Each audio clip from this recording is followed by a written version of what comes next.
बहू आएगी तुम्हें चाय दे जाएगी, बेटा आएगा तुम्हें दवाई दे जाएगा, डॉक्टर आएगा तुम्हें चेक कर जाएगा, सिस्टर आएगी तुम्हें इंजेक्शन लगा कर चली जाएगी, पर तुम्हारे शरीर की पीड़ा तुम्हें भोगना है। कोई दूसरा भोगेगा क्या? नहीं भोग सकता। तुम्हारे कर्म की गति को तुम्हें जानना है। इसीलिए हम बार बार कहते हैं, अरे मत बुरे कर्म कर बंदे वरना पछताएगा, भगवान की आंखों से तू बच नहीं पाएगा, तू बच नहीं पाएगा। अरे ओ अज्ञानी मत करना, अरे ओ अज्ञानी मत करना, तेरे कर्म का फल भी तू ही पाएगा, जैसा किया तूने तेरे आगे आएगा। मत बुरे कर्म कर बंदे वरना पछताएगा, भगवान की आंखों से तू बच नहीं पाएगा, तू बच नहीं पाएगा। अरे ओ अज्ञानी मत करना,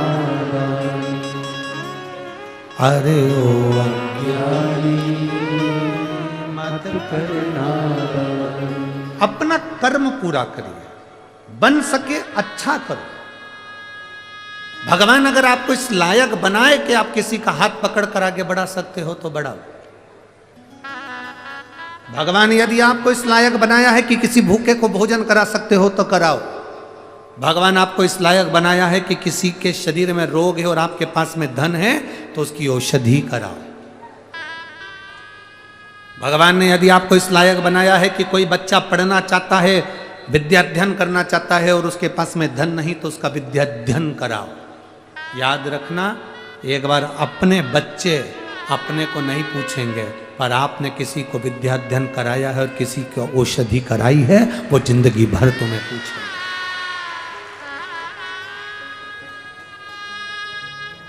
तुम कुछ बनो ना बनो, कोई कहे कि तुम सीए बन रहे हो, कोई कहे तुम इंजीनियर बन रहे हो, कोई कहे तुम मिनिस्टर बन रहे हो, कोई कहे तुम मंत्री बन रहे हो, कोई कहे तुम कलेक्टर बन रहे हो, कोई कहे तुम एसपी बन रहे हो, कोई कहे तुम कमिश्नर बन रहे हो।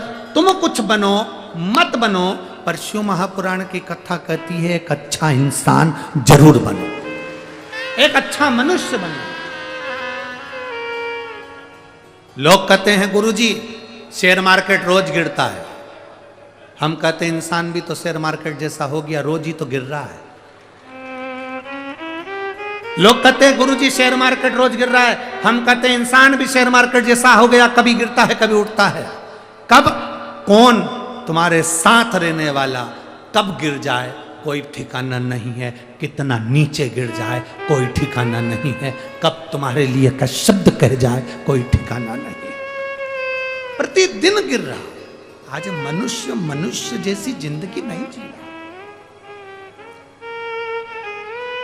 आज मानव मानव की जिंदगी नहीं जी पा रहा। उसको लगता है कि मुझे कुछ ऐसा चमत्कार हो जाए, कोई बाबा ऐसा मिल जाए कि छड़ी घुमाए और हमको करोड़ों का धन दे जाए। तो ईमानदारी की बात है, ऐसा बाबा मिले तो हमको भी बता देना, हम भी चले जाएंगे।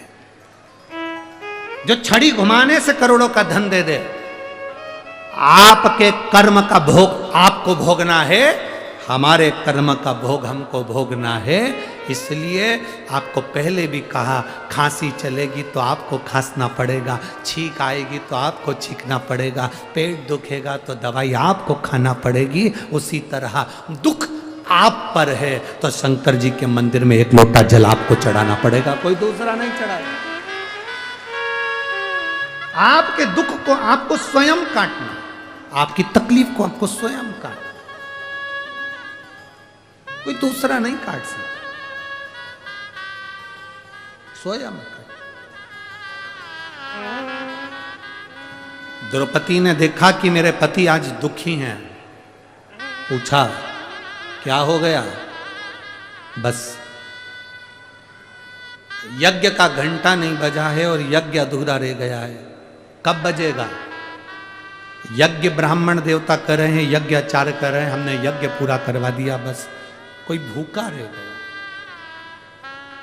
कोई भूखा रहा? हाँ, क्या कह रहा है वो भूखा व्यक्ति जो भूखा रह गया? वो क्या कह रहा है? उसका कहना है कि 108 अश्वमेध यज्ञ का पुण्य दो तो मैं भोजन करने चलूं। हमने तो अपनी जिंदगी का एक ही यज्ञ करा है और वो भी पूरा नहीं हुआ, तो हम पुण्य कैसे दे सकते? जिसने व्रत करा होगा वही तो व्रत देगा। यहां इतनी सारी माताएं बैठी हैं, भाई बैठे हैं, जब परिवार में कोई मरता है, बुजुर्ग कोई चले जाता है, पंडित जी कहते हैं एकादशी देव। अब यहां पर बोलते कि नहीं बोलते हमें नहीं मालूम। किसी के मरने के 10 दिन 12 दिन बाद जब पंडित जी पूजन कराने आते हैं, बारवा कराने आते हैं, पिंडदान कराने आते हैं, तब उस समय पर घर की बहू, बेटे, बच्चे बुजुर्ग को एकादशी देते हैं। यहां देते हैं कि नहीं देते? जम के तो बोलो जरा। देते हैं।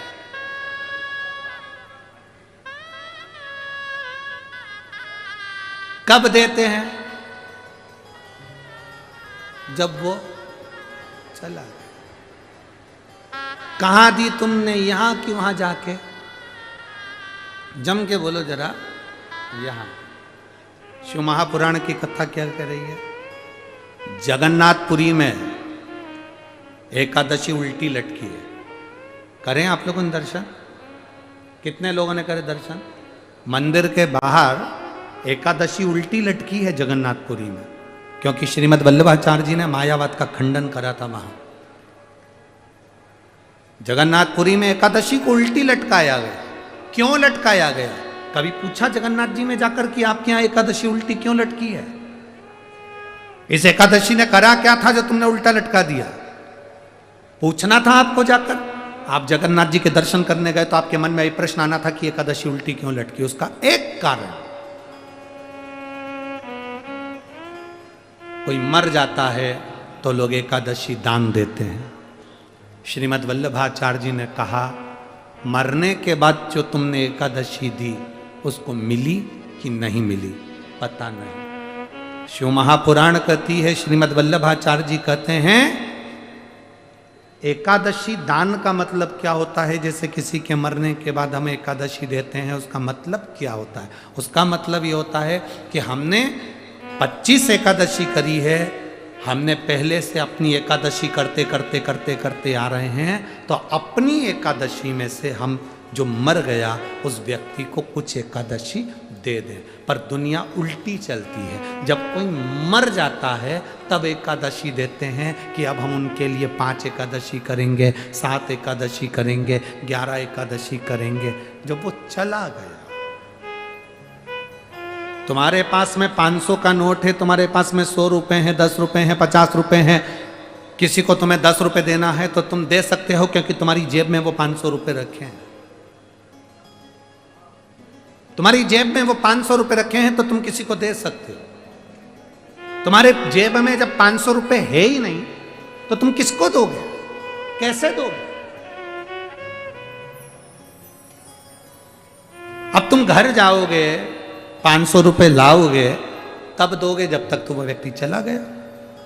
शिव महापुराण की कथा कहती है, श्रीमद् वल्लभाचार्य जी ने जगन्नाथपुरी में मायावाद का खंडन करा और कहा एकादशी का दान करना है तो जीते जी करो, अपनी करी हुई एकादशी में से कुछ एकादशी का दान उस जीव को दे दो। अपनी करी हुई। हम उल्टा करते हैं।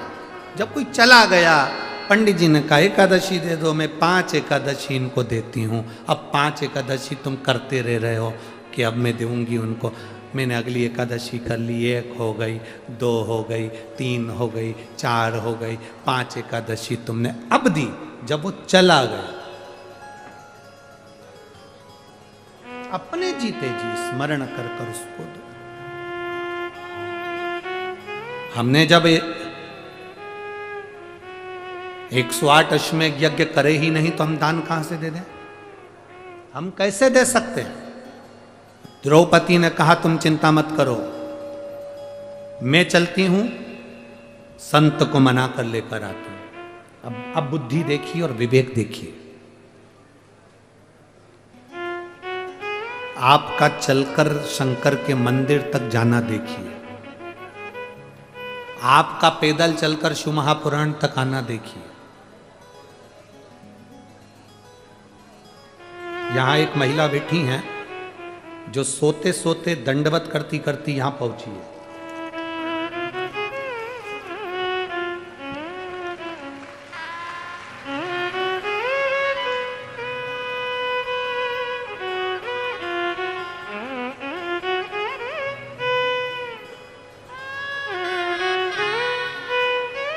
बिना भोजन करे, बिना पानी पिए,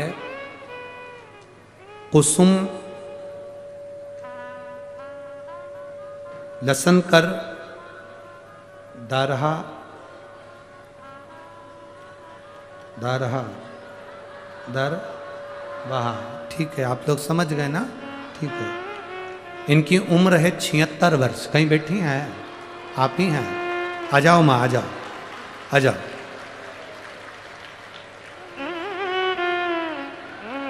ये जिला स्टेडियम से हनुमानगढ़ी तक लोट लगाती लगाती आई है और बिना खाए पिए, एक संकल्प था इनका, जिन्होंने पहले कुछ मन्नत मांगी थी और बाबा ने पूरी करी, तो यहाँ लोट लगाती लगाती 76 वर्ष की आयु में यहाँ पहुंची है। 76 वर्ष। ऐसी शिव भक्ति। कुसुम लसन कर दारभा, 76 वर्ष की आयु है, 76। शिव भक्ति इसी को कहते हैं। अरे लुटा दिया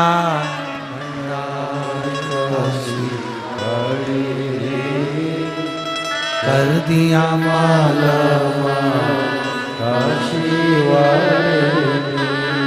ये हमारे भीतर का एक विश्वास जब जागृत होता है, हमारे भीतर का जब भरोसा दृढ़ होता है, तब हमें शिव भक्ति, भगवान शंकर की शरणागति प्राप्त होती है। तब प्राप्त होती है विश्वास, भरोसा, दृढ़ता मेरे शिव के नजदीक लेकर जाता है, मेरे शंकर के करीब लेकर जाता है, शिव के करीब लेकर जाता है। एक विश्वास जब हमारे भीतर जागृत हो, एक भरोसा हमारे भीतर जागृत हो, जब एक दृढ़ता हमारे भीतर जागृत हो, तब व्यक्ति शिव के नजदीक पहुंच पाता है। शिव के नजदीक। शिव महापुराण की कथा कहती है, भगवान शंकर का संवाद कहता है, शिव तत्व कहता है महाराज। शिव महापुराण की कथा कर रही है। द्रौपदी ने पूछा, द्रौपदी ने पूछा, द्रौपदी पूछ रही है 108 अश्वमेध यज्ञ का पुण्य। हाँ, 108 अश्वमेध यज्ञ का पुण्य। ठीक है। द्रौपदी ने कहा, अब आप मेरे साथ में चलो, उस संत के दरवाजे तक मुझे लेकर चलो, उस गुरु के दरवाजे तक लेकर चलो, उस बाबा के दरवाजे तक लेकर चलो जिसने भोजन नहीं किया। चलो उसके दरवाजे, उसके द्वार, उसके दरवाजे पर हम चलते। दासियां पादुका लेकर आई, दासियां चप्पल लेकर आई, दासियां पांव की मोजड़ी जूतियां लेकर आई। द्रौपदी ने उन पादुका को नहीं पहना, द्रौपदी ने उस चप्पल को नहीं पहना। द्रौपदी ने उस मोजड़ी को, उस जूतियों को, उन चप्पलों को नहीं पहना। द्रौपदी ने मना कर दिया, मैं ये चप्पल पहनकर उस संत के दरवाजे नहीं जाऊंगी, उस गुरु के दरवाजे नहीं जाऊंगी, उस बाबा के दरवाजे नहीं जाऊंगी, जो भोजन करने नहीं आ रहा है, मैं उसके दरवाजे चप्पल पहनकर नहीं जाऊंगी। मैं नहीं जाऊंगी चप्पल पहनकर। अब द्रौपदी चप्पल को छोड़ दी, पादुका को छोड़ दी, पांव की मोजड़ियों को छोड़ दिया, जूतियों को छोड़ दिया और द्रौपदी पैदल, रथ लगाया गया, घोड़े जोते गए, बग्गियां लाई गई, द्रौपदी उस रथ पर भी चढ़कर नहीं गई। उस रथ पर भी द्रौपदी चढ़कर नहीं गई। पांडवों ने उस यज्ञ में घंटा लगाया।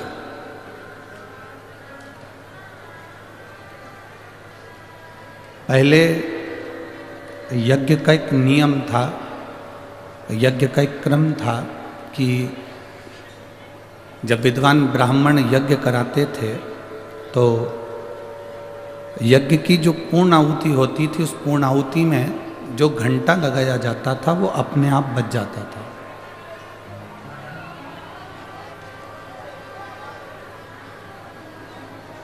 वो घंटा अपने आप पूर्ण आहुति में बज जाता था। उसको बजाया नहीं जाता था, कोई उसको बजाता नहीं था, वो घंटा अपने आप बज जाता था। बस ब्राह्मणों ने पूर्णाहुति करी और वो घंटा बजा।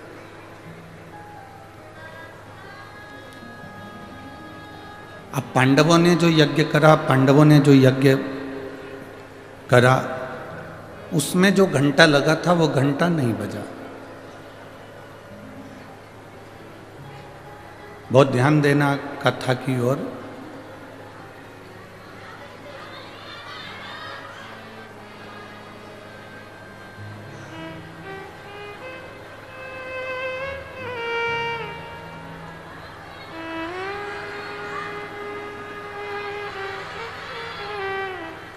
यज्ञ का जो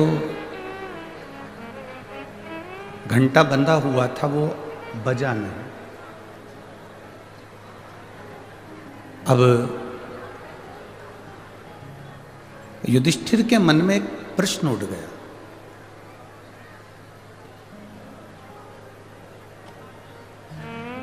युधिष्ठिर के मन में एक प्रश्न ये जागृत हुआ कि हमने यज्ञ अच्छा करवाया, अनुष्ठान अच्छा करवाया, ब्राह्मण, साधु, संत, गुरुजन भी आए, उन्होंने इस यज्ञ का दर्शन भी किया, अनुष्ठान भी पूरा हुआ, पर ये यज्ञ का घंटा क्यों नहीं बजता? कारण क्या है? युधिष्ठिर ने अर्जुन को बुलाया, नकुल सहदेव को बुलाया और कहा कि एक काम करो, जरा पता करो, यज्ञाचार्य को बुलाया जाए और यज्ञाचार्य से पूछा जाए कि ये यज्ञ का घंटा आखिर बजता क्यों नहीं, ये यज्ञ का घंटा आखिर बज क्यों नहीं रहा है। अर्जुन ब्राह्मण देवता के पास में गए, यज्ञाचार्य के पास में गए और उनसे निवेदन किया कि शास्त्र रीति के अनुसार हमने ये यज्ञ में जो घंटा लगाया है, ये घंटा तो पूर्णाहुति पर बज जाना चाहिए।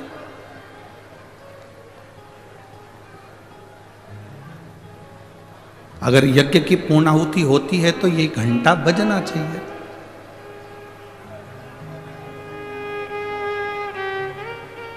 पर आज तो गजब की बात है कि पूर्णाहुति हो गई और ये यज्ञ का घंटा नहीं बज रहा। यज्ञाचार्य ने कहा, महाराज जी, हमने तो जो यज्ञ करवाया वो बहुत अच्छा करवाया, हमारी तरफ से जो यज्ञ हुआ है वो यज्ञ में कोई कमी नहीं। फिर कमी कहां पर है? तो यज्ञाचार्य ने कहा, कमी केवल एक जगह पर है।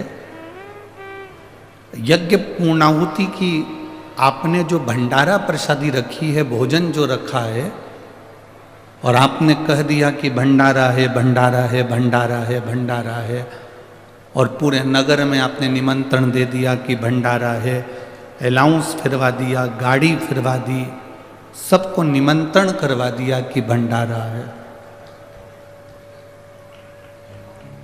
यज्ञाचार्य ने कहा, इसमें एक गलती कहीं ना कहीं हो रही है। यज्ञ दो तरह का होता है, जिसमें सांकल्य दी जाती है, आहुतियां दी जाती है, एक यज्ञ वो है।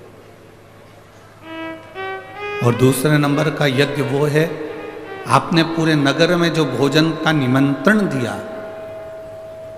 और नगर में जो भोजन का निमंत्रण दिया उसमें से कोई ना कोई एक व्यक्ति, दो व्यक्ति भोजन करने नहीं आए, भंडारे का प्रसाद लेने के लिए नहीं आए, इसलिए ये यज्ञ का घंटा नहीं बजा।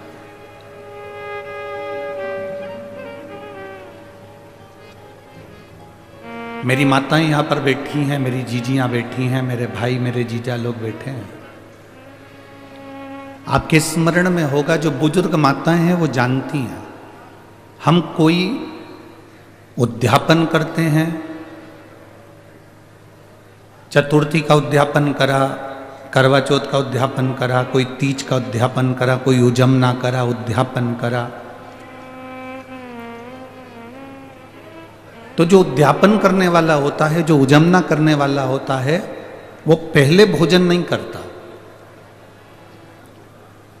जब उजमने में, उद्यापन में जितने लोगों को उसने आमंत्रित करा है, जितने लोगों को उसने बुलाया है, 16 जोड़े हैं, 15 जोड़े हैं, 20 जोड़े हैं, 25 जोड़े हैं, जितनों को उसने बुलाया,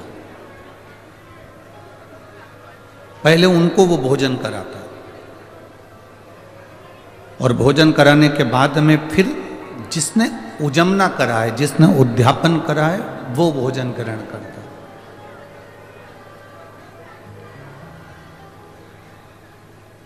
अब यज्ञाचार्य जी ने कहा कि आपने जो घंटा बांधा है वो घंटा तो बज जाता, पर कोई ना कोई भूखा जरूर है, कोई ना कोई भूखा रह गया।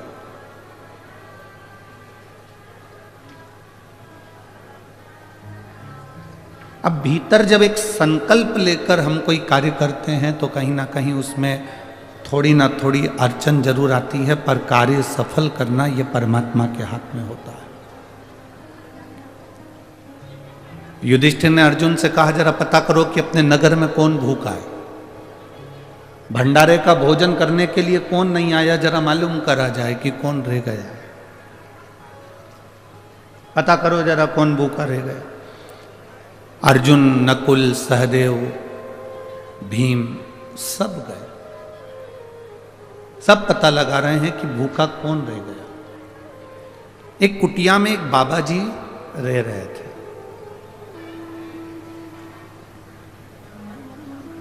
एक कुटिया में एक संत रह रहे। पूछा, अर्जुन ने जाकर निवेदन करा, बाबा आपने भोजन किया? बाबा कहते हैं नहीं। इतना बड़ा यज्ञ युधिष्ठिर ने करवाया और आपने भंडारा का भोजन नहीं करा? नहीं। क्यों? आप भोजन क्यों नहीं करते? आप भोजन करने क्यों नहीं जाते? संत ने कहा, देखो महाराज, हम भोजन करने इसलिए नहीं जाते क्योंकि हमारा पुण्य सारा की सारा युधिष्ठिर के पास चला जाए। हम चाहते हैं कि युधिष्ठिर अपना पुण्य हमको दे।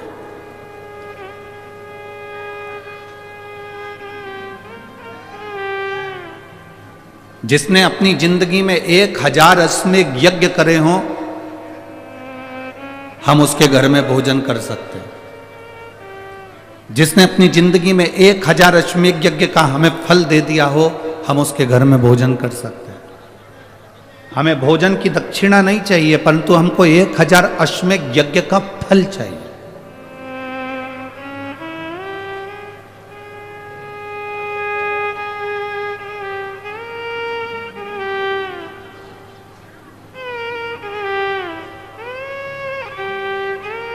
हमें 1000 अश्वमेध यज्ञ का जो संकल्प का फल दे दे कि हमने 1000 अश्वमेध यज्ञ करे हैं और हमने आपको जी 1000 अश्वमेध यज्ञ का फल दिया, तो हम भोजन करने को तैयार।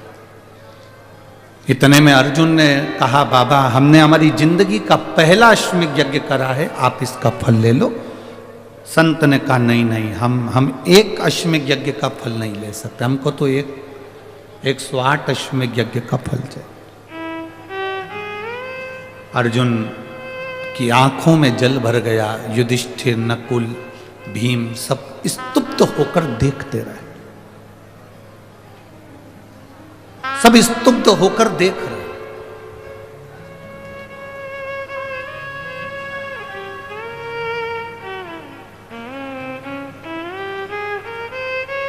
अर्जुन वापिस रथ लेकर युधिष्ठिर के पास में गए तो युधिष्ठिर ने कहा कि हमारे पास में 108 अश्वमेध यज्ञ का पुण्य नहीं है, हमारे पास में 108 अश्वमेध यज्ञ का पुण्य नहीं है, नहीं तो हम उस संत को दे देते और अपने घर में भोजन करा देते। अब करें तो करें क्या? द्रौपदी के कानों में शब्द गया,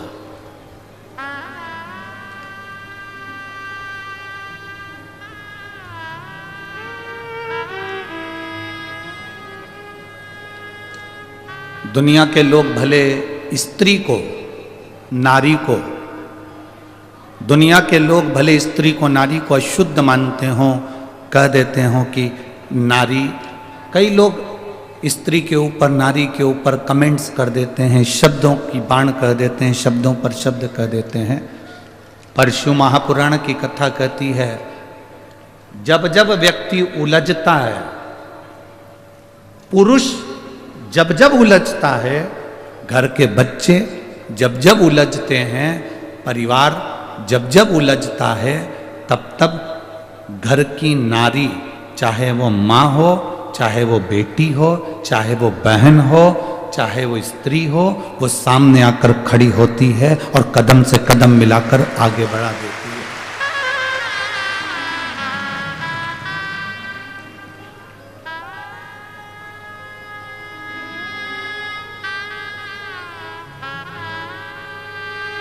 कितनी जरा विचार करिएगा, एक पति पत्नी को गालियां देता है, एक पति पत्नी को थप्पड़ मार देता है। मदिरा के नशे में जब पति होता है तो पत्नी पर कहीं जूता फेंक कर मार देता है, कहीं बेल्ट से मार देता है, कहीं बर्तन से मार देता है, कहीं अपशब्द कह देता है।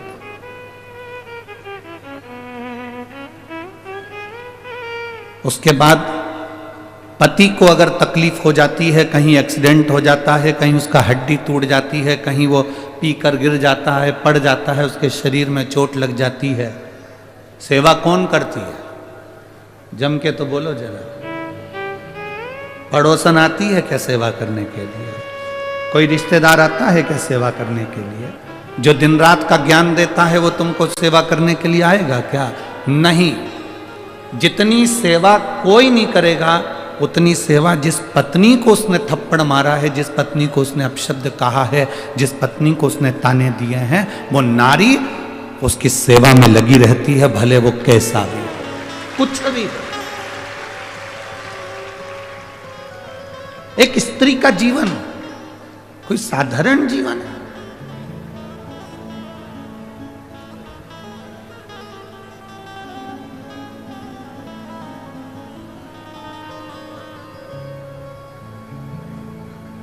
दशरथ जी के घर में संतान नहीं हुई,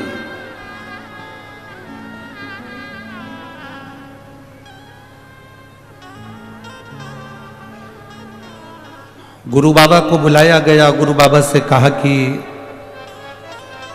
बाबा वशिष्ठ को बुलाकर, गुरु बाबा को बुलाकर कहा गया कि मेरे घर में औलाद नहीं। बाबा ने कहा कोई शिव का भक्त आए और पुत्र कामेष्ठी यज्ञ करवाए, कोई शिव का भक्त आए और पुत्र कामेष्ठी यज्ञ करवाए तो तुम्हारे घर में औलाद होने में देरी नहीं लगेगी। मेरी 3 धर्म पत्नियां, कौशल्या, केकई, सुमित्रा,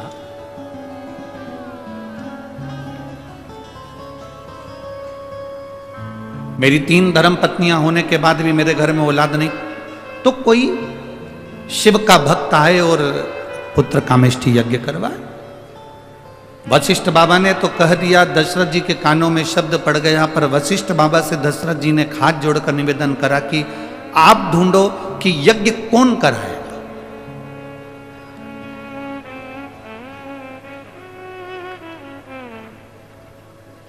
यज्ञ कराएगा तो कराएगा कौन?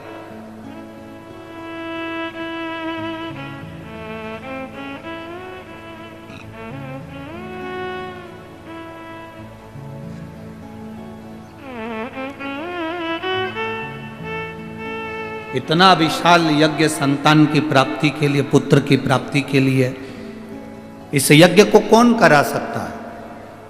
तब वशिष्ठ बाबा ध्यान लगाकर बैठे थे कि इस यज्ञ को कोई शंकर का भक्त कराए, तो उनके स्मरण में आया कि दशरथ जी की माता जी से पूछा जाए।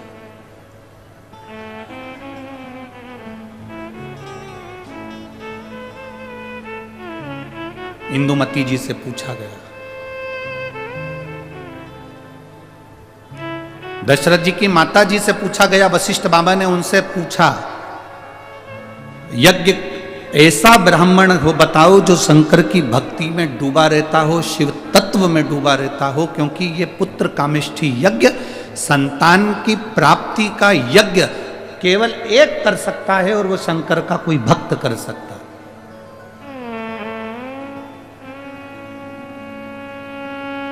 वशिष्ठ बाबा ने दशरथ जी की माता जी से कहा कि शिव भक्त कौन मिल सकता है?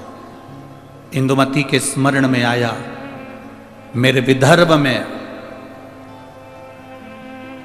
विदर्भ में जो शंकर की भक्ति में हर तरफ डूबे रहते हैं, वो केवल एक श्रृंगी ऋषि है।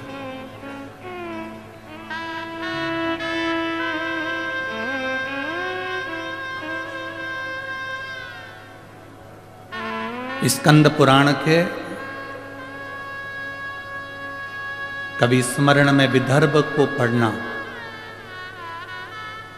स्कंद पुराण के विदर्भ को यदि आप पढ़ेंगे तो विदर्भ में आप पढ़ेंगे कि दशरथ जी की माता जी ने, इंदुमती जी ने कह दिया वशिष्ठ बाबा से, आप चिंता मत करो, अगर पुत्र कामेष्ठी यज्ञ करवाना है तो मेरे मायके में विदर्भ में जो हमारे घर के राजगुरु हैं श्रृंगी बाबा, उनको निमंत्रण दिया जाए। एक स्त्री मार्गदर्शक बन जाती है, एक स्त्री मार्ग बताने वाली हो जाती है, उनको बुलाया जाए। ये अमरावती की धरा से स्कंद पुराण कहती है, विदर्भ का वर्णन करते हुए कहती है, अमरावती से चांदूर बाजार की ओर जब हम जाते हैं तो वहाँ वन पर्व में वन क्षेत्र के अंतर्गत श्रृंगी बाबा का एक स्थान है जिसको तपवनेश्वर कहते हैं।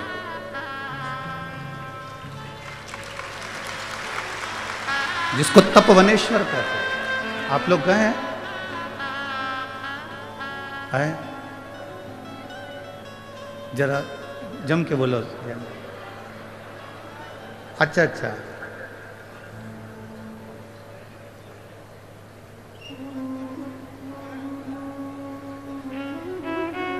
हमारे विधायक जी और सांसद जी कह रहे हैं क्षेत्र के अंतर्गत ही है तपवनेश्वर। आप लोगों में से कितने लोग गए? बहुत बहुत धन्यवाद, आपके चरणों को नमन जो आप तपवनेश्वर का दर्शन करें, जहां स्वयं संत साधु तपस्वी साधक उपासक तप करते हैं।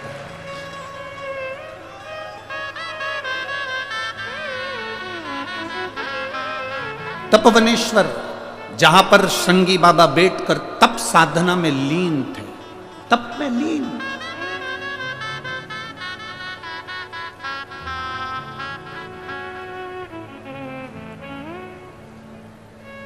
और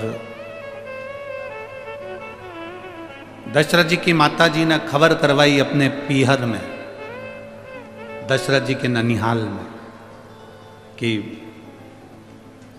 दशरथ जी को पुत्र कामेष्ठी यज्ञ करना है और आप श्रृंगी बाबा से जाकर निवेदन करो। श्रृंगी बाबा उस समय पर तप मुद्रा में लगे हुए थे, बैठे गुफा के अंदर भजन में लीन थे। जब कोई राजकीय कार्य होता था तो श्रृंगी बाबा निकलकर उस गुफा से आते थे और विदर्भ राज के पास में बैठकर उनको ज्ञान दिया करते थे। संत साधु गुरुजन का एक काम है, जब राज सिंहासन को तुम्हारी जरूरत पड़ती है तब राज सिंहासन पर जाकर आप अपने ज्ञान को, अपने उद्बोधन को, अपनी समझ को जरूर देना चाहिए। पर जब राज सत्ता को अपनी जरूरत नहीं है, उस समय पर बैठकर केवल भगवान शंकर का भजन करो, राम का भजन करो, कृष्ण का भजन करो, शिव का भजन करो। फिर राज सत्ता की ओर जाना उत्तमता नहीं है।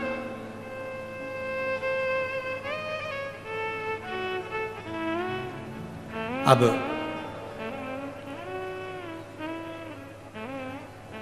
खबर कराई इंदुमती जी ने और खबर पहुंची विदर्भ राज के पास में। सुंदर कौंडन्यपुर में खबर जाती है और वहां पर खबर मिलते ही विदर्भ राज ने जाकर निवेदन करा श्रृंगी बाबा से, मेरी बहन का बेटा यज्ञ कर रहा है और आप जाकर यज्ञ पूर्ण करवाओ, क्योंकि उनको संतान की प्राप्ति चाहिए। श्रृंगी बाबा ने कहा कि पुत्र प्राप्ति के लिए, संतान प्राप्ति के लिए, और मैं जाऊं, मुझे ही क्यों आमंत्रित करा? तो शिव महापुराण की कथा कहती है,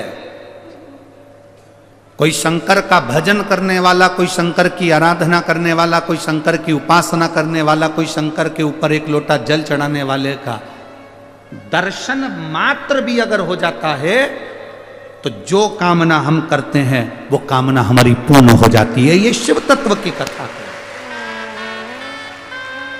ये शिव महापुराण की कथा वर्णन कर रही है। आप इतने सारी संख्या में आए हो, लाखों की भीड़ में आप लोग लाखों की संख्या में यहां भक्त पहुंचे हैं।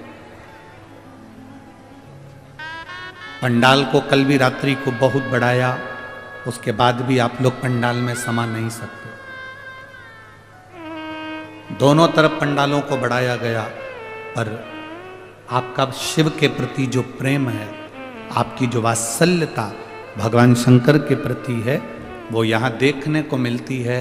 इतनी दूर से बस तो कहाँ खड़ी है, 3-3 किलोमीटर दूर बस छोड़ देती है, आप पैदल पैदल पैदल पैदल चलते चलते यहाँ तक पहुँचते हो। 3 किलोमीटर 4 किलोमीटर पैदल पैदल चलकर आप यहाँ पहुँचते हो। हम तो आदरणीय सांसद महोदय जी से और विधायक महोदय जी से और महाराष्ट्र के प्रशासन से, अमरावती के कलेक्टर महोदय, एसपी डीएसपी महोदय से निवेदन करना चाहेंगे इस व्यासपीठ से कि बुजुर्ग लोगों को आने में बहुत पैदल चलना पड़ रहा है, इसलिए पार्किंग थोड़ी पास में दी जाए।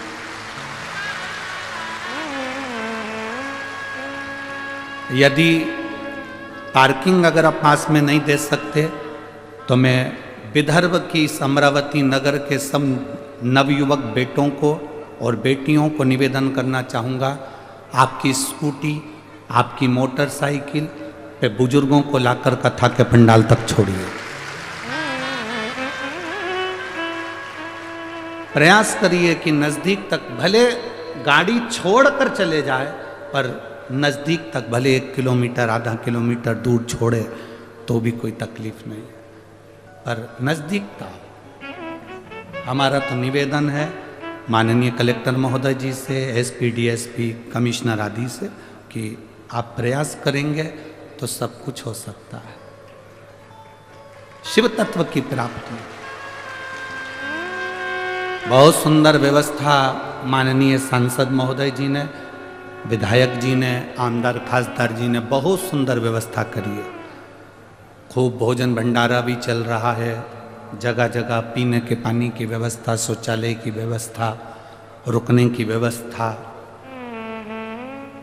पार्किंगों की व्यवस्था, सब अच्छी करी है। बस अब प्रशासन का साथ चाहिए कि वो थोड़ा नज़दीक तक लोगों को छोड़ने की व्यवस्था के लिए अग्रणीयता प्रदान करे। ये आपसे निवेदन। शिव कथा कह रही है, भगवान शंकर का संवाद कह रहा है, शिव महापुराण की कथा कह रही है। शिव तत्व कह रहा है।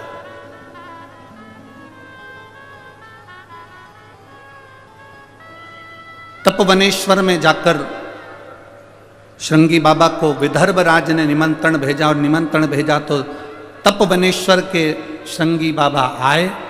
राजा से पूछा क्या बात है, दशरथ जी पुत्र कामेष्ठी यज्ञ करना चाहते हैं, आप उस यज्ञ को पूर्ण कराओ। श्रृंगी बाबा ने मना कर दिया, श्रृंगी ऋषि ने मना कर दिया। श्रृंगी बाबा बोले मैं नहीं जा सकता, मेरी तप साधना छूटती है, मेरा भजन छूटता है, मेरा कीर्तन छूटता है, मेरा स्मरण छूटता है, मैं नहीं जा सकता, मैं नहीं जाऊंगा। जैसे ही निवेदन किया, श्रृंगी बाबा ने मना करा और जाकर तपवनेश्वर में बैठ गए। तप करने वापस गुफा में प्रवेश कर गए। तब जैसे ही गुफा में प्रवेश कर कर तप करने में लीन थे, श्रृंगी बाबा का एक नियम पक्का था कि रोज पार्थिव शिवलिंग का निर्माण करना, उसकी पूजन करना, उसकी आराधना करना। आज पार्थिव शिवलिंग का निर्माण श्रृंगी बाबा बस कर ही रहे थे, आधा शिवलिंग का निर्माण हुआ था, पूर्ण तरह से गोल शिवलिंग बना ही नहीं था, केवल हाथ का स्पर्श किया गया था। इतनी देर में तो देवाधिदेव महादेव प्रकट हो गए श्रृंगी बाबा के सामने। देवाधिदेव महादेव प्रकट हुए और देवाधिदेव महादेव प्रकट होकर तुरंत उसी समय पर बोले श्रृंगी ऋषि से, हे श्रृंगी बाबा, अयोध्या के राजा दशरथ जी यज्ञ करवाना चाहते हैं, आप पुत्र कामेष्ठी यज्ञ करवाइए, क्योंकि भगवान नारायण पृथ्वी पर अवतरण होना चाहते हैं, इसलिए अवध में राम आने चाहते हैं, आप करवाओ यज्ञ। आधा शिवलिंग का निर्माण हुआ था, इसलिए आप लोग अगर तपवनेश्वर गए हो, हम तो आज तक नहीं गए, अगर आप लोग तपवनेश्वर गए हो, हम नहीं जा पाए, हम तो कहेंगे सांसद महोदय जी से, विधायक जी से अगर नज़दीक में हो तो एक बार बाबा के दर्शन अवश्य कराएं, जिससे हमारी भी जिंदगी सार्थक हो, जीवन की सार्थक हो। ऐसी पवित्र भूमि, जिस भूमि से श्रृंगी ऋषि यज्ञ कराने के लिए अयोध्या में जाते हैं, अवधपुरी में जाते हैं, इतनी पवित्र भूमि से, विदर्भ की इस धरा से श्रृंगी ऋषि जाकर जो यज्ञ कराते हैं, राम जी को लाने के लिए पुत्र कामेष्ठी यज्ञ करवाते हैं, वो श्रृंगी ऋषि के पवित्र भूमि का दर्शन हो, इससे बढ़कर सुख और क्या हो सकता है। तपवनेश्वर हम नहीं गए, परंतु स्कंद पुराण कह रही है, वहां पर जो शिवलिंग होगा वो पूर्ण तरह से गोल नहीं होगा, शास्त्र में लिखा है। क्यों? उसका कारण यह है कि श्रृंगी बाबा शिवलिंग का निर्माण कर रहे थे और इतनी देर में शंकर भगवान प्रकट हो गए और उन्होंने कह दिया आपको इसी क्षण अवध के लिए जाना पड़ेगा, अयोध्या के लिए जाना पड़ेगा। तो वो दोनों हाथ लगा हुआ शिवलिंग का भाग छोड़कर, अर्थात तिकोना भाग कह सकते हैं, त्रिकोणी ऐसा भाग छोड़कर पूर्ण तरह से शिवलिंग नहीं बना पाए, और त्रिकोणी भाग छोड़कर श्रृंगी बाबा विदर्भ राज से आज्ञा लेकर, उनको कहकर, उनको निवेदन कर कर कि अब मैं आपकी बहन के घर जा रहा हूँ यज्ञ कराने के लिए, और अवधपुरी में पहुँचे और उन्होंने यज्ञ करवाना प्रारंभ करा। जो यज्ञ करवाया, खीर का कटोरा आया, उस खीर के पात्रों को श्रृंगी बाबा ने वशिष्ठ बाबा से कहकर दशरथ जी को दिलवाया। तो दशरथ जी महाराज के मन में एक भाव उत्पन्न हुआ कि ये खीर का जो कटोरा आया है, ये खीर खाने से संतान की प्राप्ति हो सकती है। जो प्रश्न आज के लोगों को लगता है, सफेद आंकड़े की जड़ बांधने से क्या संतान की प्राप्ति हो सकती है, बेलपत्र खाने से क्या रोग का निवारण हो सकता है, शिवजी पे चढ़े हुए जल को पीने से क्या हमारे शरीर का रोग, शुगर, बीपी, थायराइड, सोरेसिस जैसी बीमारियां भी समाप्त हो सकती हैं, क्या हमारा किडनी, लीवर भी ठीक हो सकता है, क्यों नहीं।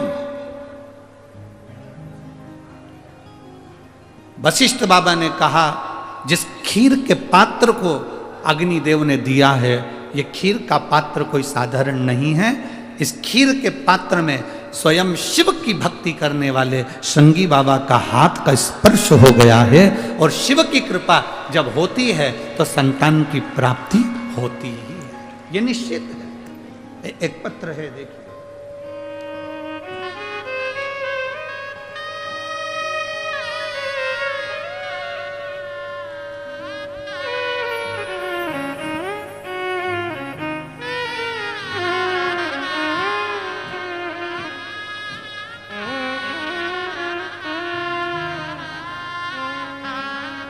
मेरा नाम सागर घन बहादुर, मैं अकोला महाराष्ट्र से आया हूँ। मेरा मोबाइल नंबर ये है। आप दो फोटो देख रहे होंगे, अगर एलईडी पर आप लोग देख रहे हैं या आस्था चैनल पर देख रहे हैं तो दो फोटो देखिए। पहला फोटो जो लड़का वेंटिलेटर पर पड़ा हुआ है, अगर यहाँ आए हों तो हाथ हिला सकते हैं। बच्चा आया है साथ में, लेकर आ जाओ।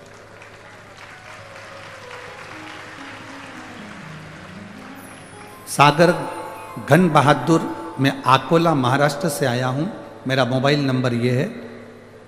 मेरा बेटा देव, जिसको हम आनंद भी कहते हैं, गुरुदेव,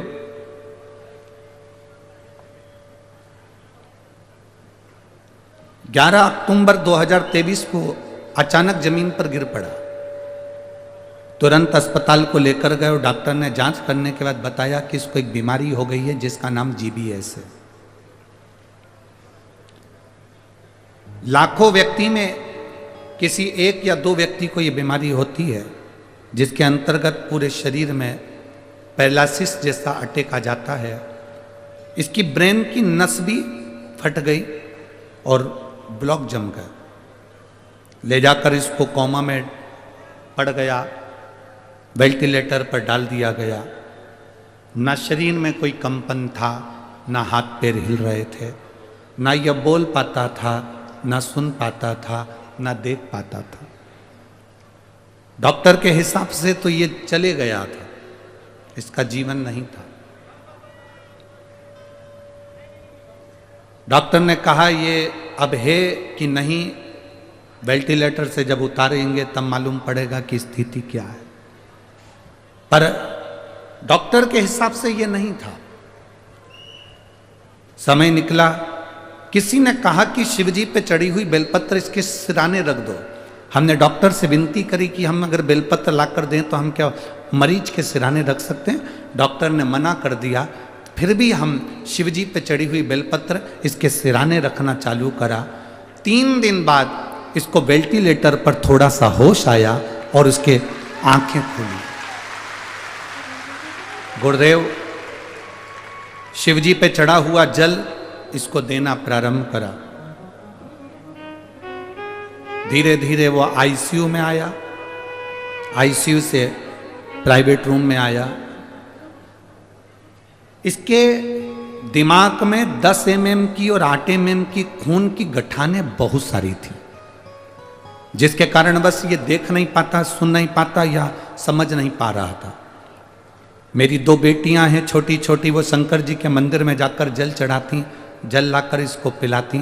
डॉक्टर के हिसाब से ये कभी समझ नहीं सकता था, सोच नहीं सकता था, देख नहीं सकता था, बोल नहीं सकता था, क्योंकि बीमारी ने ब्रेन को फाड़ दिया था।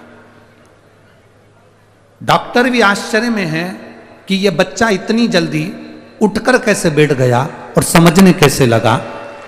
केवल शंकर पर चढ़े हुए जल का क्या इतना महत्व है?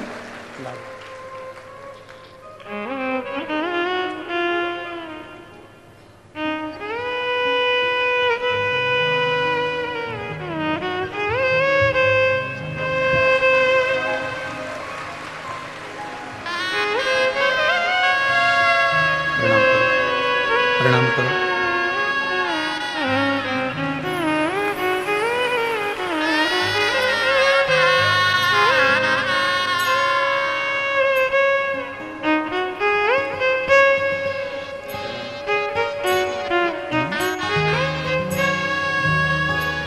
देव नाम है, वाणी भी आई, आंख भी आई और शुद्ध भी आई।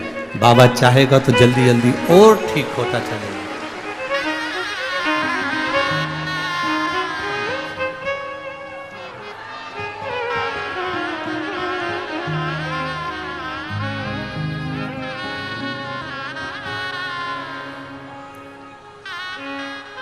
खाली न जाता कोई दर से तुम्हारे, खाली न जाता कोई दर से तुम्हारे, मैं भी खड़ा हूँ नन्ही बाह पसारे, अपने हृदय से लगा लो, लगा लो, गिरा जा रहा उठा लो, भोले अपने दर से अब तो न टारो, गिरी जा रही उठा लो। जिसके लिए डॉक्टर ने कह दिया था कि अब ये जिंदगी भर हम कह नहीं सकते कि समझ पाएगा, नहीं समझ पाएगा, बोल पाएगा, नहीं बोल पाएगा, देख पाएगा, ना देख पाएगा।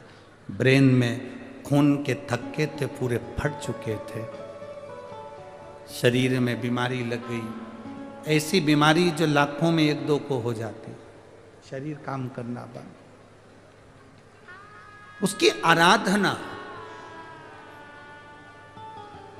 अकाल मृत्यु वो मरे जो काम करे चंडाल का, और काल उसका क्या बिगाड़े जो भक्त हो मां काल का। वो शिव है, त्रिकालदर्शी है, कैलाशी है, अविनाशी है। अगर हम उसके दरवाजे तक जा रहे हैं, हम उसकी चौखट तक जा रहे हैं, तो ये समझ लो कि उसने निमंत्रण दिया आपको। आप शिव महापुराण की कथा तक आ रहे हो और यहाँ बैठकर अगर कथा सुन रहे हो, जहाँ जगह मिल जाए, जहाँ तक तुम्हें आवाज आ रही हो, ये जरूरी नहीं कि तुम पंडाल के अंदर बैठकर कथा सुनो, तुम्हें जहाँ जगह मिल जाए तुम तो वहाँ बैठ जाओ, जहाँ मिल जाए, बस उसका स्मरण जरूर करो। कथा सुनकर उससे विनय जरूर करो कि भोला सब दुख काटो हमारा, ओ भोला सब दुख काटो हमारा। उससे विनय करिए, प्रार्थना करिए, वो समझे।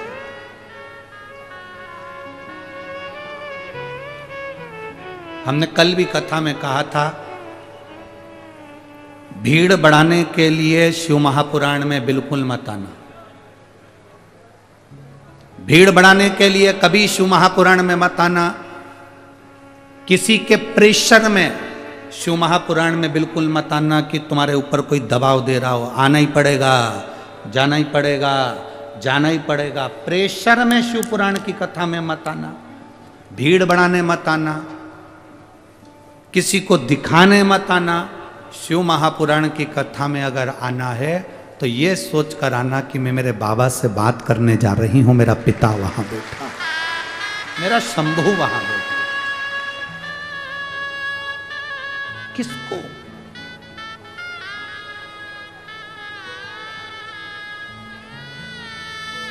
जितनी देर कथा में बैठो उतनी देर आपका दिल मेरे बाबा से लगा होना चाहिए।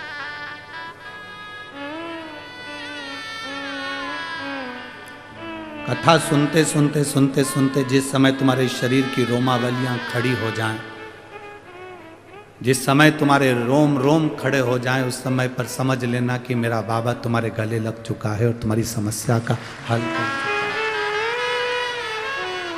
उससे मिलन करने के लिए हम आए, उससे मिलने के लिए।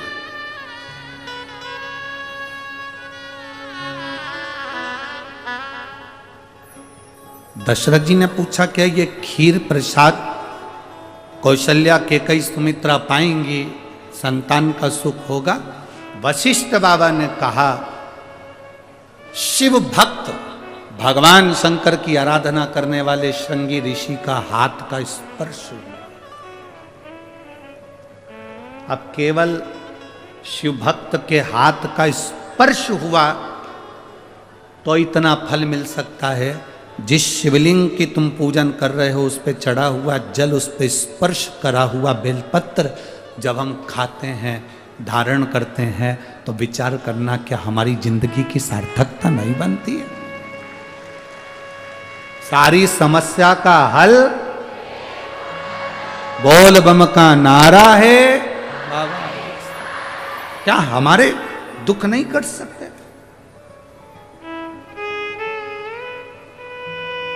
फिक्र और फकीर, इनमें एक बहुत बड़ा अंतर है। किस किस चीज में अंतर है? जम के बोलो जरा। फिक्र में और फकीर में।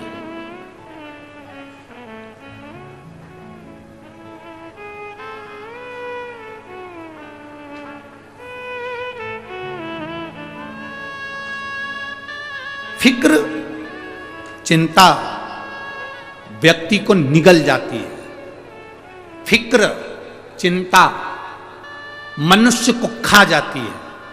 फिक्र में और फकीर में जमीन और आसमान का अंतर है। फिक्र, चिंता व्यक्ति को खा जाती है और फकीर, संत, साधु, गुरुजन ये चिंता को ही खा जाते हैं, ये फिक्र को ही खा जाते हैं।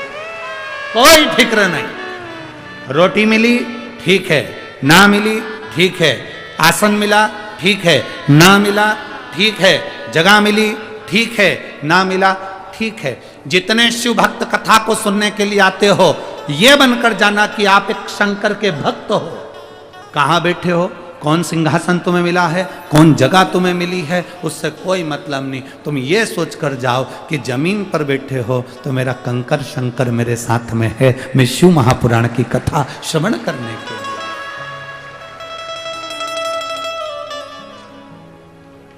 मैं शंकर की कथा का रसपान करने के लिए आया हूं। मैं शिव महापुराण की कथा का स्मरण करने के लिए आया हूं। मैं शिव तत्व को जानने के लिए आया हूं। मैं शंकर का गुणगान करने के लिए आया हूं। मैं अपने कंकर शंकर की स्मरण, शायद भारत की भूमि पर बहुत कथा होती होगी, किसी कथा की जमीन की मिट्टी को कोई बांध कर अपने साथ नहीं ले जाता होगा। केवल एक शिव महापुराण की कथा ऐसी होती है जिसकी मिट्टी को भी लोग डब्बे में भरकर बांध कर अपने घर लेकर जाते हैं। केवल एक शिव महापुराण की कथा एक ऐसी होती है जिसकी मिट्टी को भी लोग बांध कर अपने साथ लेकर जाते हैं। केवल शिव महापुराण की कथा एक ऐसी होती है जब आरती होने के बाद लोग जमीन पर हाथ फेर कर अपने शरीर पर उस रज को लगा कर जाते हैं, क्योंकि यहाँ शंकर की कथा सुनने वाला, बाचने वाला, श्रवण करने वाला, कराने वाला, हमने पहले भी कथा में कहा, शिव महापुराण की कथा किसी के बस की नहीं कि कोई करा ले। वो तो शंकर और पार्वती के रूप में ये सांसद जी और विधायक जी ने इस भाव से इस अमरावती में करा। ईश्वर जी गोरा जी बनकर, शिव पार्वती बनकर शंकर स्वयं कथा के यजमान होते हैं। चंचुला देवी का पति बिंदुक प्रेत योनि में पड़ गया, तब आखिरी में तुमरुका जी ने कहा यजमान कौन बनेगा, तो शंकर पार्वती ने कहा हम दोनों यजमान बनेंगे। शिव महापुराण का, भागवत जी का यजमान राजा परीक्षित हो सकता है, रामचरितमानस का यजमान काशी नरेश हो सकता है, विष्णु पुराण का यजमान एक देव हो सकता है, अग्नि पुराण का यजमान कोई बन सकता है, पर शिव महापुराण का कोई यजमान नहीं होता। शिव महापुराण का यजमान तो स्वयं शंकर और पार्वती होते हैं, इसके सिवा कोई नहीं। कथा बाचने वाला भी शिव है, कथा सुनने वाला भी शिव है, कथा करवाने वाला भी शिव है। फिर हमें चिंता किस बात की?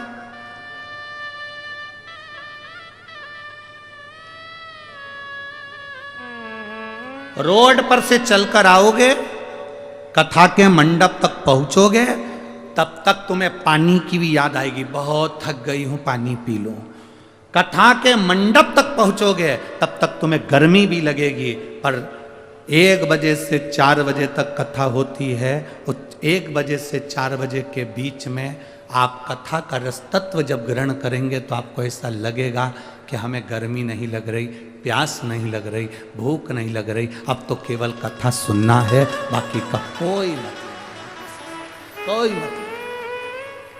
हम कई बार इस व्यासपीठ से, कई जगहों पर आपने सुना कि नहीं सुना, हमने कई जगह व्यासपीठ से कहा कि जितने लोग अंदर बैठे हैं इनको ना पानी की बोतल दीजिए, ना इनको पानी का पाउच दीजिए, क्योंकि हमने कथा में कह रखा है आप अपने घर से आना, क्या क्या लेकर आना, आज तुम बोलो।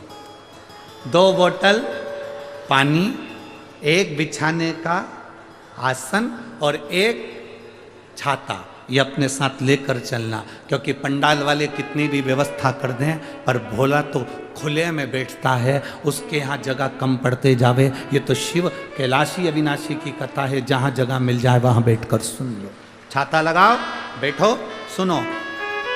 कई लोग पानी की बोतल, पानी का पाउच अंदर भी बांटते हैं, तो हम उनसे हमेशा कहते हैं, सुना है कि नहीं सुना, क्या कहते थे कि जितने लोग धूप में बैठे हैं, जितने लोग गर्मी में बैठे हैं, पानी का पाउच उनको दीजिए, बोतल उनको दीजिए। अंदर बैठे हुए तो भगवान की भक्ति में भींगे हुए, इनको नहीं जरूरत। शिव भक्ति करिए, भजन करिए, स्मरण करिए, जो मिल जाए उसको श्रवण करिए, वो मिलेगा।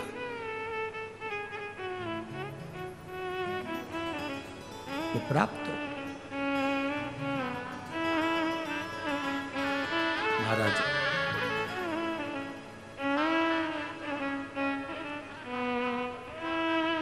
जब श्रृंगी बाबा पहुंचे, पुत्र कामेष्ठी यज्ञ करवाया, तब माता कौशल्या, केकई और सुमित्रा जी के गर्भ से संतान की प्राप्ति। मेरी जीजियों, 20 साल 25 साल भी शादी को हो गए और संतान नहीं है तो चिंता ना करना, एक बार बाबा की भक्ति जरूर करना। तुम रुकेश्वर महादेव का नाम लेना, तुम रुक्का जी का नाम लेकर रजो धर्म के 7वें दिन सफेद आंकड़े की जड़ लेकर शंकर के शिवालय पर से 21 बार घुमाकर नंदी के पास खड़े होकर शिव को देखते हुए अपनी कमर में उसको लाल धागे में जरूर बांधना। प्रतिदिन शिव जी को 1 लोटा जल जरूर चढ़ाओ, उस जल का आचमन करो, नंदी के पास बैठकर जल का आचमन कर कर फिर अपने घर की ओर जाओ। मेरा बाबा आपकी सूनी गोद में देगा जरूर, ये निश्चित है, वो खाली नहीं। एक पत्र है,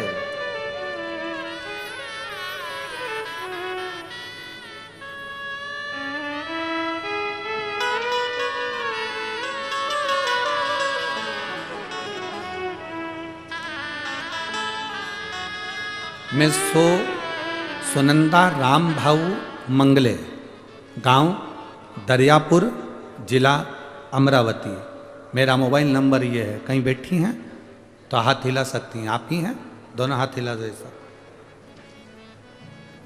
मैं सुनंदा राम भाऊ मंगले, गांव दरियापुर, जिला अमरावती। मोबाइल नंबर मेरा ये है। मैं गुरुदेव इस व्यासपीठ को नमन करने के लिए और धन्यवाद देने के लिए आई हूँ। मैंने बाबा का जो अनुभव देखा है,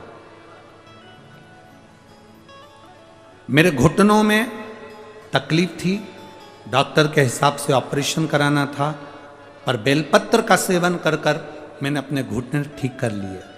दूसरा मेरा अनुभव बताती हूँ, मेरे बेटे की शादी को कई साल हो गए थे, संतान का सुख नहीं था। हम 1 साल इंतजार करें, 2 साल इंतजार करें, 3 साल इंतजार करें, 4 साल इंतजार करें, 5 साल इंतजार करें, इसे इंतजार करते रहे, पर संतान का सुख नहीं आया। तब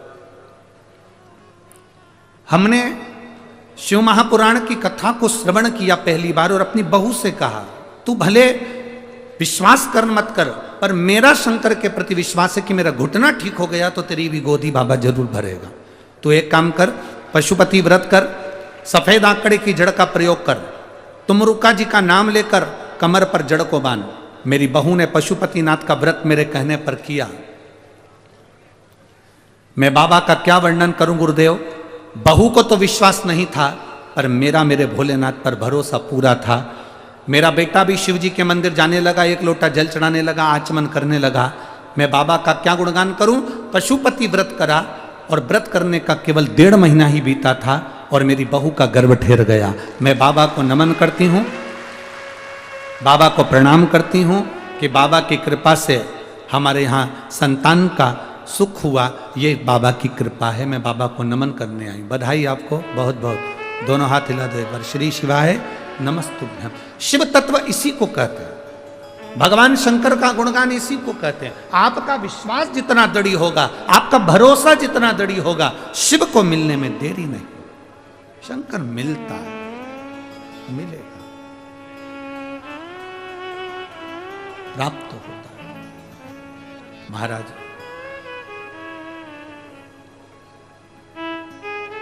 बस आपका विश्वास दृढ़ हो, भरोसा पक्का हो। ये इसीलिए हम कहें व्यक्ति को मंजिल तक पहुंचाने की सामर्थ्यता भी रखती है।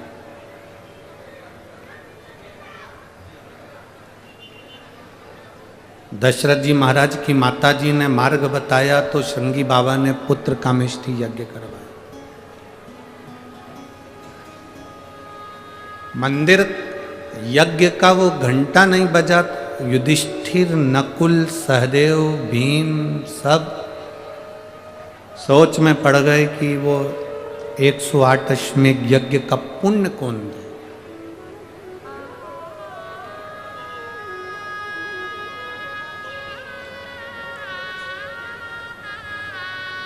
अगर कोई सतमार्ग बता रहा है तो उसको लेना चाहिए।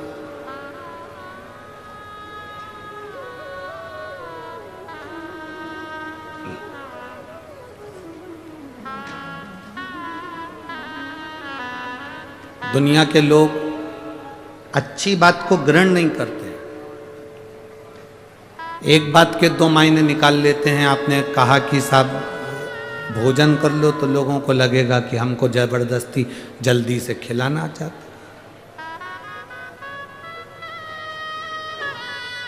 कभी कभी एक बात की दो बात हो जाती है। जैसे एक पत्नी ने पति से कहा, सुन रहे हो? पति बोला क्या है? बाथरूम में कपड़े पड़े हैं, धो दोगे? नहीं तो बाद में मैं धो दूंगी। अब पति क्या मायना ले इस बात का कि बाद में ये कपड़े धोएगी कि मुझे धोएगी? अंदाजा लगा।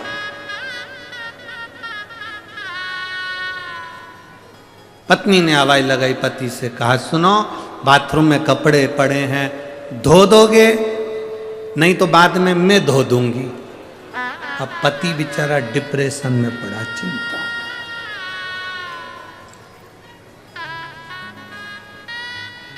धोऊं कि नहीं धोऊं? ये दुनिया की सोच है। लोग कहते हैं कि साहब बिल्ली रास्ता काट गई। अरे बोलो तो जम के सही है। कोई लोगों ने कह दिया बिल्ली रास्ता काट गई। हम तो कहते हैं बिल्ली के रास्ता काटने से जितना खतरा नहीं है, उससे ज्यादा खतरा इंसान को इंसान काटने से।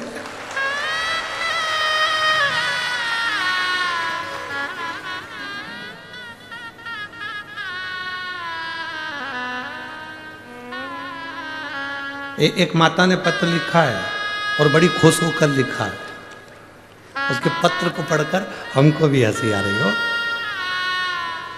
मेरा नाम सरला ओम प्रकाश जायसवाल है। मैं कारंजा लाड़ खेड़ी कारंजा लाड़ खेड़ी खेड़ा, तुम समझ गए ना? बस तो फिर खेड़ी है कि खेड़ा तुम जानो, ठीक है। कारंजा लाड़ देश देश की रहने वाली हूं। कहीं बैठी हैं क्या? कहीं बैठी हो तो हाथ हिला सकती हैं। है वो? अच्छा उधर बैठी हो। श्री शिवाय नमस्तुभ्यम, प्रणाम। एक बार हाथ हिला तो बड़ी खुश दिख रही हो।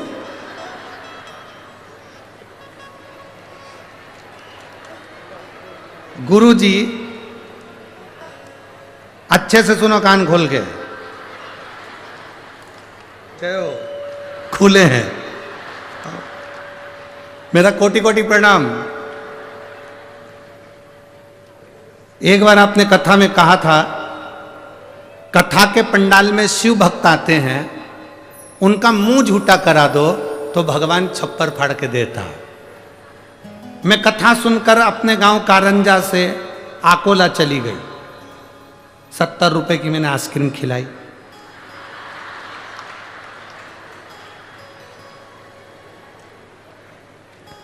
पत्र पढ़ी है वो, जो एलईडी में पढ़ सकते हो पढ़ो है। गुरुजी 7 दिन की तो कथा थी, आगे पीछे का 1-2 दिन निकाल लो तो पूरे 11 दिन लगे। ठीक है, अब तुम तो कह देते हो कि 7 दिन की कथा है, पर हमारा तो पूरा 1 महीना जाता है ना। ठीक है, मैंने 70 रुपए की कुल्फी खिलाई। अब मैं बाबा को यहाँ प्रणाम करने के लिए आई हूँ, साथ में बहुत सारा सामान खिलाने का भी लाई हूँ। उसका कारण ये है, 70 रुपए की जो मैंने कुल्फी खिलाई थी अकोला में, मेरे बाबा ने लाखों में मुझे दे दिया, इसलिए मैं फिर आ गया, वापिस आ गई मैं। ओ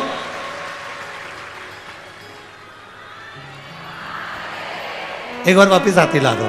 श्री शिवाय, नमस्ते, प्रणाम। गुरुजी सबको तो खिलाती हूं, तुम रह गए।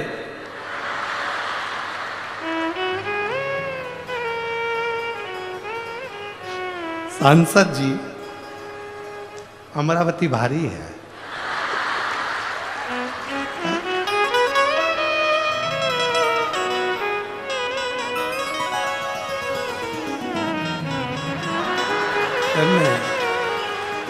तुम रह गए।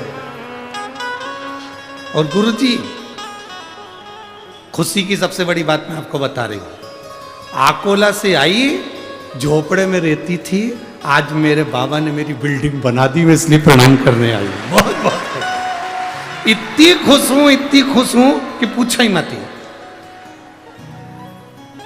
बाबा से प्रार्थना करने के लिए आई हूं, बाबा ऐसी कृपा करना। अरे लुटा दिया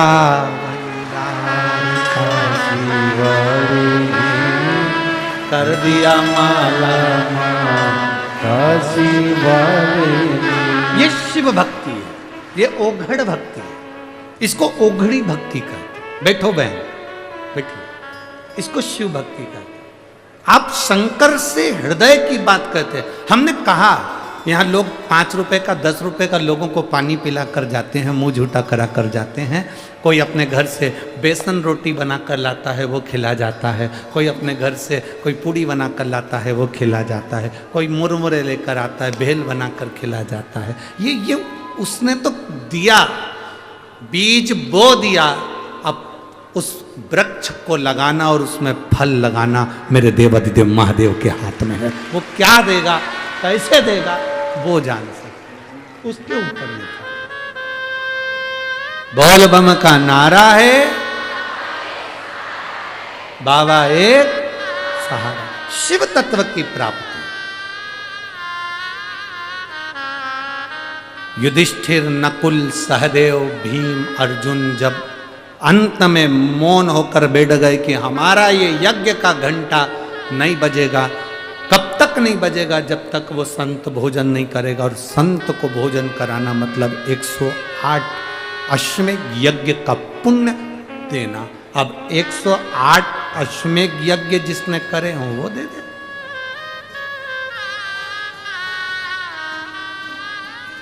जिसने 108 अश्वमेध यज्ञ करे हों वो दे। अब 108 अश्वमेध यज्ञ कौन दे सकता है? जिसने करे हो। जिसने शिव महापुराण की कथा सुनी होगी, पशुपति व्रत करा होगा, शिव की आराधना करी होगी और भगवान ने उसको कुछ दिया होगा, तो ही तो वो दूसरे से कहेगा कि तू भी ऐसा कर ले। एक पत्र और आया, देखिए।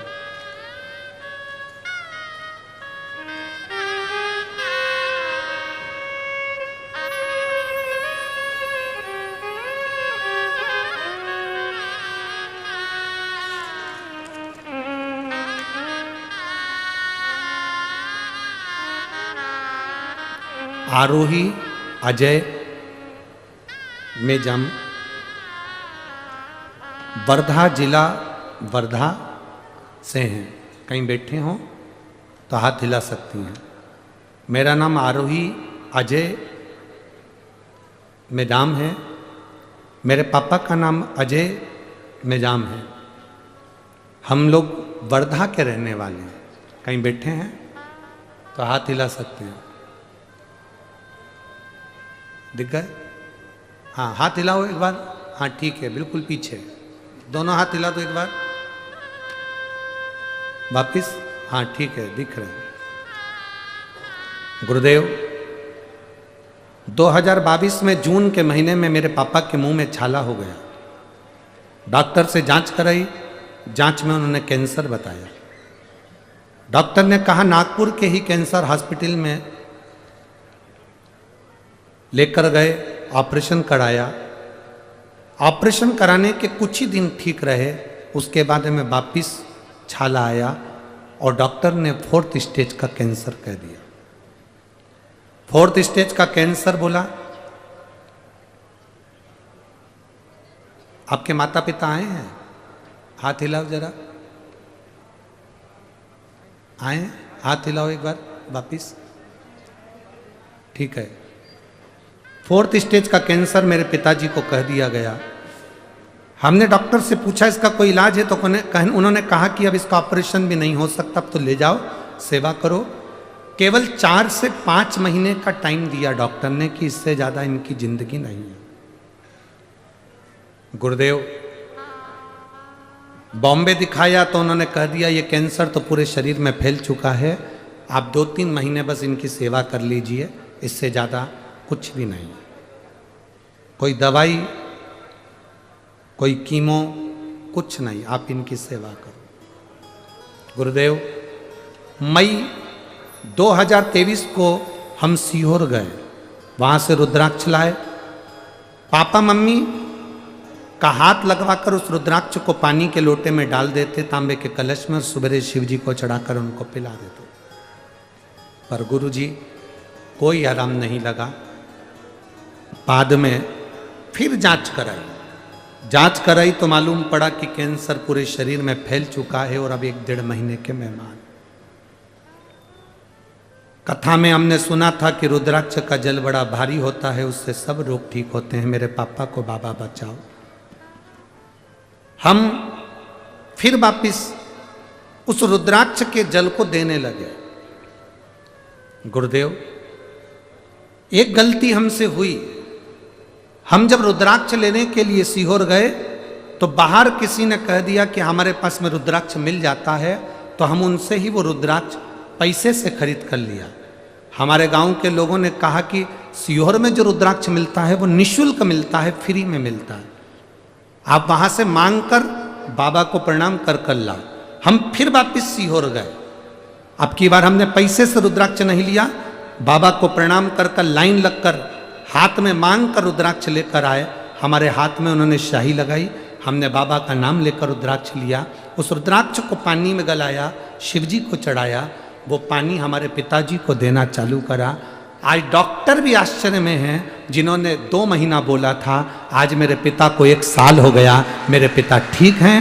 और मेरे माता पिता दोनों यहाँ पर शिव महापुराण को प्रणाम करने आए हैं। उनका कैंसर की रिपोर्ट अब ठीक आ रही है और कोई तकलीफ उनके शरीर में नहीं है। उन्होंने दुकान पर जाना प्रारंभ कर दिया है और अपना काम खुद करना प्रारंभ कर दिया है। गुरुजी, मैं नमन करती हूँ, व्यासपीठ को प्रणाम करती हूँ। अब ठीक है बाबू, हाथ हिलाओ एक बार वापिस। श्री शिवाय नमस्तुभ्यम। बैठिए। हर हर महादेव। शिव तत्व है, ओघड़ी है शंकर, त्रिकालदर्शी है शिव। और तेरी कृपा बिना न हिले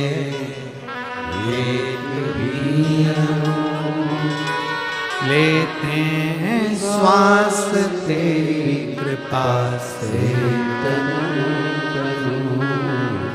हे गंगाधार मुक्तिधार ओंकार, भोले ओंकार तू आयो शरती शंभु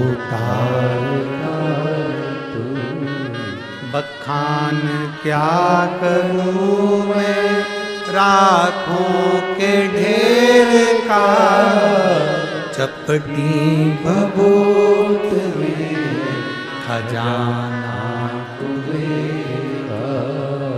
हे गंगाधर मुक्ति द्वार ओंकार तू, भोले ओंकार तू, आयो शरण तिहारी शंभु तार।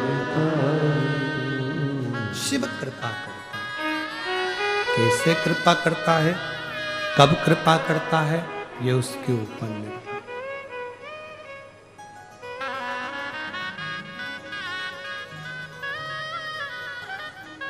करो भजन, शिव नाम की भक्ति को अपने हृदय में जगाने का प्रयास करो। परिंदा और इंसान में एक बहुत बड़ा अंतर होता है। परिंदे और इंसान में बहुत बड़ा अंतर होता है। परिंदा उड़कर आसमान छूने में लगा रहता है। परिंदा पक्षी उड़कर आसमान छूने में लगा रहता है, और इंसान जो आसमान छूने जा रहा है उसका पांव पकड़कर खींच कर नीचे पटकने में लगा रहता है। दोनों में अंतर है, बहुत अंतर। परिंदा आसमान छूने में लगा है और इंसान को खींच कर गिराने में लगा हुआ, पटकने में। अपने जीवन का एक प्रयास करिए।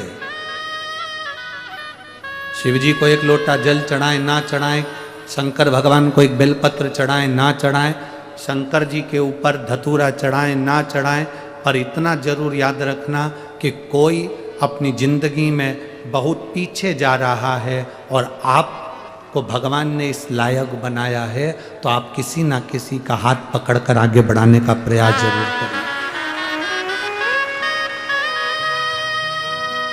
उसको आगे बढ़ाने का प्रयास करिए, अपनी जिंदगी में अग्रण्यता दीजिए। युधिष्ठिर, नकुल, सहदेव, भीम, अर्जुन जब थक गए कि कोई नहीं मिलता, कौन संत को 108 अश्वमेध यज्ञ का पुण्य देगा, और पुण्य देगा तब जाकर वो यज्ञ का घंटा बजेगा, कौन दे सकता?